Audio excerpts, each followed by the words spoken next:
Salut tout le monde, capsule d'aujourd'hui, je vous parle de squat. Donc, 3 conseils venant d'un super heavyweight.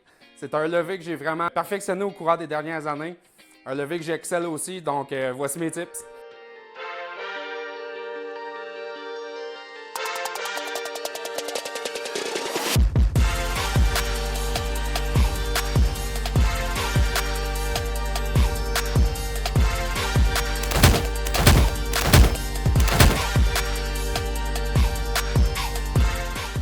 Donc, le premier de mes 3 conseils aujourd'hui, ça va être quand on sort la barre du rack pour venir se placer en position squat. Donc, le walkout aussi qu'on appelle.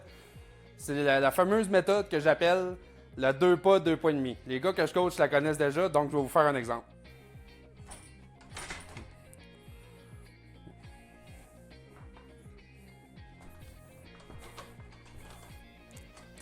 Donc, quand on déraque la barre, ce qui est important, c'est pas de faire trop de pas, parce que plus que la barre va être pesante, plus c'est essoufflant, puis il faut sauver de l'énergie. Donc, c'est toujours de faire seulement 2 pas, ou dans ce cas-ci, mes pieds sont mal alignés, donc mon deuxième pas, je peux ajuster mon pied vers l'intérieur ou l'extérieur, dépendamment comment est-ce que je mets ma position squat. Donc, le but, c'est d'être dans le rack, se sortir du rack en seulement 2 pas.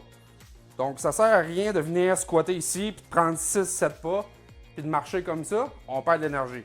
Donc, ce qui est important, on sort du rack, 1, 2, ajustement, puis on est prêt à squatter.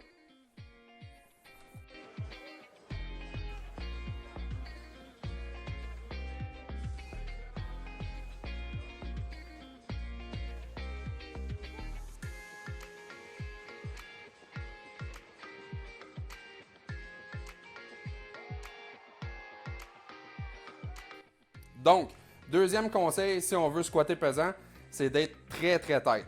Si on veut être très tight, ça prend un bon gainage. Qu'est-ce qu'un gainage? Le gainage, dans le fond, souvent on l'entend en anglais, c'est le bracing.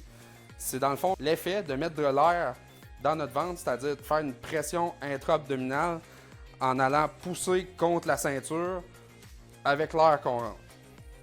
En tant que tel, qu'est-ce que ça veut dire?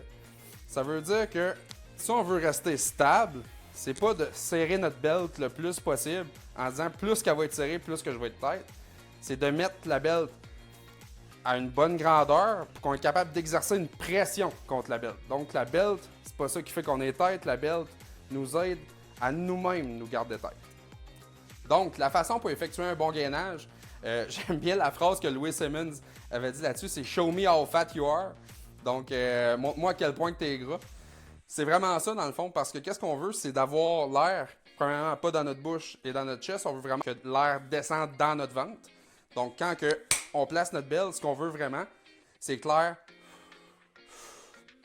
se place dans notre ventre, et un bon moyen de voir que le gainage est réussi, que l'air est à la bonne place, c'est qu'on est encore capable de parler. Donc c'est un bon truc si vous voulez vous pratiquer. Troisième et dernier conseil, là je m'adresse vraiment à ceux qui ont mal dans les coudes, dans les avant-bras quand ils squattent. Dans le fond, les gros monsieur et le plus souvent du temps, et ceux qui manquent vraiment beaucoup de mobilité. C'est un conseil qui est vraiment niaiseux, mais pour moi ça marche. Premièrement, c'est de faire, j'appelle ça des entrées dans le rack. Donc aller se placer en position squat dans le rack au moins une quinzaine de fois avant de faire son premier warm-up. Déjà là, ça donne au moins une chance un peu. Et la deuxième affaire, c'est de jouer avec ses doigts. Moi, j'ai mes mains au bout de la barre. Donc, mon premier warm-up, j'utilise seulement 2 doigts. Ensuite de ça, j'utilise 3 doigts pour le restant de mon training. Donc, le petit doigt est toujours sous la barre. Et bizarrement, j'ai remarqué que ça levait beaucoup de tension au niveau de l'avant-bras et du coude. Donc, j'espère que ça peut vous aider.